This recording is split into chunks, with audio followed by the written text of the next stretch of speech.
자, 이번 질문 홍민표의 4단원 되겠습니다. 총 본문 6개로 나누어져 있어요. 좀 잘게 쪼개놨으니까 차근차근 봐주시면 좋습니다. 첫 번째, 제목은 Space라는 건 우주를 설명하는 거겠죠? 저 우주 시꺼먼데, 그리고 부연 설명 등장하면서 The Final Frontier. 자, 마지막 Frontier라는 건 자, 개척이 되지 않은 미개척지를 설명할 때 Frontier라는 표현을 씁니다. 그리고 마지막으로 우리가 개척할 수 있는 곳은 우주다. 소재가 우주임을 확인할 수 있겠죠? 다음 문장. The need, 주어, 필요성, 부정사의 형용사종용법 확인할 수 있겠죠? To explore new frontier. 자, 새로운 미개척지를 탐험할 필요성. 뭐와 같은? 자, Arctic이라는 건 어디를 말하는 거? 북극을 말하는 거겠죠? 이 앞에 물론 ANT를 붙이면 남극이 되는 거고요. 자, 북극이라던가 American West, 미국의 서부. 그지? 자, 이런 것과 같은 이런 것들의 미개척지를 탐험할 필요성은 may have been 조동사 플러스 have pp가 되면 추측의 표현인 것만 기억할 수 있으면 충분합니다. 가정법인 경우에는 조금 더 정확한 시제 구분이 필요하겠지만 일단은 조동사 플러스 have pp는 뭐다? 추측, may니까 가능성이 낮은 거. 이럴지도 몰라요 라는 거. spark라는 건 뭔가를 이제 유발하는 거죠. 촉발하는 거. 비동사 플러스 pp가 붙은 수동태 구문. 이런 것들은 이런 탐사의 필요성은 시작되었을 수도 있어. 뭐에 의해서? curiosity, 호기심에 의해서. 그랬을 수도 있겠지만 the major reason, 아주 주된 이유는 입니다. 주어 동사 나왔고 보어 자리에 부정사니까 ing가 들어가도 상관없겠죠? discover, to discover, discovering 둘 다 상관없어요. new resource, resources네. 새로운 자원을 발견하는 것에 있습니다. 그래서 개척지를 우리가 자꾸 해나가야 되는 이유를 이렇게 설명합니다. without 없이는, 뭐 없이는 새로운 자원과 technology, 기술이 없다면 the industrial revolution, 산업혁명 of the 19th century, 19세기의 산업혁명이라는 것은 would not have led, 역시 would 나왔죠? have led 나왔지. 아까 쌤이 뭐라 그랬어? 조동사가 나오고 have pp가 나오면 단순 추측임을 판단하면 된다고 했었어. 단 언제 빼고? 가정법을 빼고. 여기가 그 가정법이네요. 그럼 이 구문은 상당히 중요합니다. 이 구문 설명을 할 수밖에 없겠네. 자, 조동사 플러스 have pp를 썼고, 자, 원래대로 하면 if 플러스 주어 플러스 had pp가 나오고 뒷문장에 이게 따라옵니다. 그러면 had 플러스 pp 대과거. 여기도 조동사의 과거형이 따라오면서 잠깐만 한번 다시 쳐볼게요. 자, 가정법 주어가 나오고 had pp를 쓰고 자 뒤로 가서 주어를 쓰고 조동사의 과거가 나오면서 뒤에는 have 이렇게 조그맣게 쓰고 있니? have pp가 따라오면 자 어떻게 되는 거? 문장의 시제를 잘 구분했을 때 had 플러스 pp 대과거 정확히는 과거 완료 조동사의 과거형이 have pp니까 한 단계 이전으로 갑니다. 여기도 대과거 결론적으로는 가정법의 어떤 시제? 자, 가정법의 대과거입니다. 그럼 결론적으로 뭘 설명해? 얘는 과거 사실의 반대를 설명하게 되어 있죠. 그지? 과거 사실의 반대야. 그러면 내용적으로 한 번만 더 정리. 새로운 자원과 기술이 없었더라면 있었단 얘기지. 19세기의 산업혁명은 would not have led, 이끌지 못했을 겁니다. 어떤 것? 새로운 산업의 rise, 발생으로. 그리고 cities, 도시들의 성장으로 이끌지 못했을 거야. 근데 어때요? 이런 자원이 있었기 때문에 우리 성장을 했지. 반대되는 개념을 설명하는 게 중요하고요. 또 하나, 자 핵심적인 거, 물론 중학교 때 엄청 많이 했었어. 가정법의 구문인 건 맞지만, 자 일단 시제가 대과거니까 맞출게요. if had not, 왜 이래 이거? been for 플러스 명사를 쓰면 이 자체가 뭐뭐가 없었다면 이런 뜻이야. 대과거 쓰고 있고요. 부정어 쓰니까. 그리고 전치사 for 나왔으니까 명사가 따라 나오겠지. 이 정도만 쓰면 오히려 쉽게 출제가 되겠지만 이 여러 단어로 이루어진 표현을 한 단어로 바꿀 수가 있어요. 그게 바로 여기 나와 있는 without이 되는 거고. 그지? 이건 다 암기해야 돼. 그리고 이놈을 두 단어로 바꾼다면 but for 바꿀 수 있고요. 그리고 또 한 가지 변형. 이건 위에다 적을게. 이제 원래 도치라는 게 좀 이상하지만 이 가정법의 도치 구문만의 특징이 있습니다. 어떻게 해요? 앞에 나왔던 접속사를 지우고 주어 동사를 바꾸면 돼. 뭔가를 끄집어내고 바꾸는 일반적 도치랑 가정법 도치는 조금 달라. 그래서 앞에 나왔던 if를 날려버리고 had를 끄집어내고 it을 보냈어. 위치 바꿨죠? 그리고 뒤에는 그대로 been for. 의미는 모두 똑같습니다. 그럼 중요한 이유. 자, 원래 문장 이렇게 쓸 수 있지. 한 가지 표현.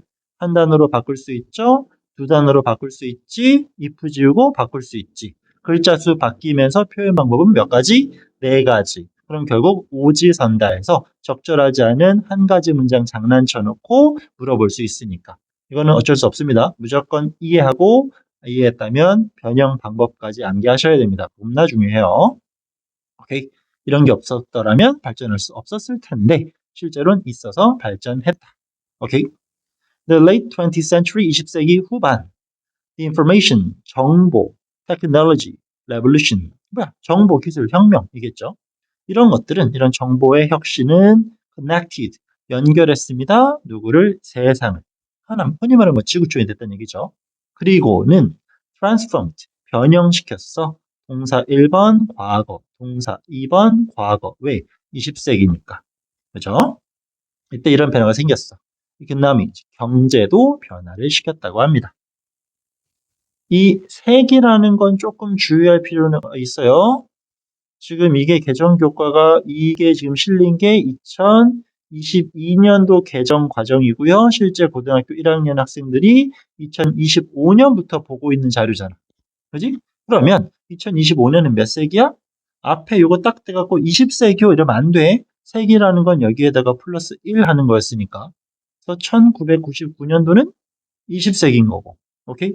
2025년도, 2026년도 이거는 앞에가 20이니까 21세기가 되는 겁니다. 오케이? 이런 거 주의할 필요가 있어요. 가끔가다 선생님들께서 내용 파악 문제로 장난치십니다. 아시겠죠? 그리고 현재 It seems that 보여지고 있습니다. 뭐라고? 우주는 is the lastest 최후의 frontier 개척지란 얘기지. 뭐 할 수 있는? explorer 탐험할 수 있는 누가? 이 to 부정사 탐험을 누가 할까? 확인해 봤더니 알 수가 없어. 그러니까 우린 앞에다가 누구를 부정사에 대한 의미상 주어를 밝혀주게 되어 있겠죠. 그지? 여기 나오는 이 entrepreneur이라는 건 기업가. 일반적인 그런 보통 가게가 아닙니다. 겁나 큰 거 말하는 거야. 이런 사람들이, 그지? 일반적으로 일정량 이상이 아니라 어마어마한 자본력이 없으면 우주 탐사는 꿈도 못 꿀 테니까. 그지? 이런 사람들이 탐사할 수 있는 마지막 개척지로 보여집니다. 그리고 가주어, 진주어죠? 이런 문장 전환도 한 번쯤은 고민해 볼 수 있어야 돼요. 아무 의미 없으니까 실제 주어를 앞에다 붙이고 싶어요. 스페이스를 붙이고. 실제 동사 자체가 변할 일은 없으니까 seem 3인칭 단수 현재니까 s 됐지? 그럼 어때? 실제 문장의 주어가 날라갔으니까 완전했기 때문에 썼던 접속사 대도 사용 불가. 지금 떠드는 말이 충분히 이해가 될 수 있어야 돼요. 그 다음 동사가 추가돼야 돼. 비동사가. 하지만 동사는 이미 나와 있죠? 불가능하니까 to 부정사 등장할 수 있겠고 뒤에는 the last frontier는 그대로 갖다 붙이면 되겠지. 그래서 이 seemdet 구문이 나오면 seem2로 바꿨을 때 글자 수의 전환이 가능하기 때문에 이런 상태 변화는 구분할 수 있으셔야 됩니다. 다시 한번 seem2를 썼을 때, seemthat을 썼을 때 문장 전환이 어떻게 되는지는 정확히 판단할 수 없다라면 그러니까 여기는 이제 진짜 주어가 쓰이고 동사 이 앞부분엔 가주어 나오고 뒤에는 주어 동사 나오는 건데 이런 문장 전환 시제상의 연결 이런 부분에 대해서 자 이렇게 적어 놓을게요. 주어의 쓰임, 동사의 형태, 시제의 구분 이런 것들에 대한 명확한 이해가 어렵다라면 뭐 해야 돼? 반드시 질문하셔야 됩니다. 그리고 수업 시간에 확인 딱 끝마칠 수 있어야 돼.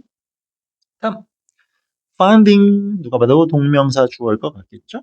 자, new resources 새로운 자원을 발견하는 것 1번. 그 다음 exploring 탐사 the unique environment 독특한 그죠? 이런 환경을 뭐 하는 것 탐사하는 것 여기는 특이한 점이 동명사 1번, 동명사 2번. 단순하겐 하나니까 더하면 2개. 단수 복수, 복수. 따라서 R 쓰고 있겠지. 그지? 이런 식으로 동명사나 부정사를 여러 개 썼을 때 그 주어를 복수로 볼지 단수로 볼지는 글쓴이의 의도입니다. 동명사가 2개니까 무조건 복수어가 아니야. 얘는 이걸 개별적인 사건이나 행위로 보기 때문에 복수가 될 수 있는 겁니다. 아시겠죠? 따라서 처음 보는 지문에서는 동명사가 2개 나왔을 때 단수로 갈지 복수로 갈지 물어보지 않아요. 하지만 교과처럼 반복 숙달한 과정으로 시험을 보는 과정에서는 중요할 수 있습니다. 여기선 2가지로 보기 때문에 복수다 판단할 수 있어야 돼요. 이런 과정은 new opportunity, 새로운 기회입니다. For those, 사람들, 어떤 사람들이야? Who dare to take the challenge. 여기 있는 those, 독해 지문의 특정 대상 모르겠으면 무조건 사람들로 보면 되는 거였었고, 중요한 거 dare 플러스 to 부정사 하면 감히 뭐뭐하다라는 거, 과감한 행동을 설명할 때 쓰는 거겠고요. 자, take up 받아들이고 떠맡는 거겠죠. the challenge, 고난, 역경, 도전 다 뭐야? 쉽지 않은 과정을 설명하는 거. 그 어려운 일을 떠맡을, 과감히 떠맡을 사람들에겐 새로운 기회가 될 수 있습니다. 오케이. 그래서 특별한 새로운 문법이 있는 건 아니겠지만 눈에 띄는 건 가정법을 이용한 시제상의 표현, 시제상의 구분도 중요하고 긍정, 부정 잘 맞춰주시고요. 뭐 색이란 표현 나왔으니까 말장난, 해석상의 일치, 불일치 조심하시고 의미상 주어 나와 있고 동명사의 개별적 행위로 봤기 때문에 복수로 취급하고 있다 정도까지 확인할 수 있을 것 같습니다. 자, 이렇게 해서 첫 번째 지문 정리는 마무리.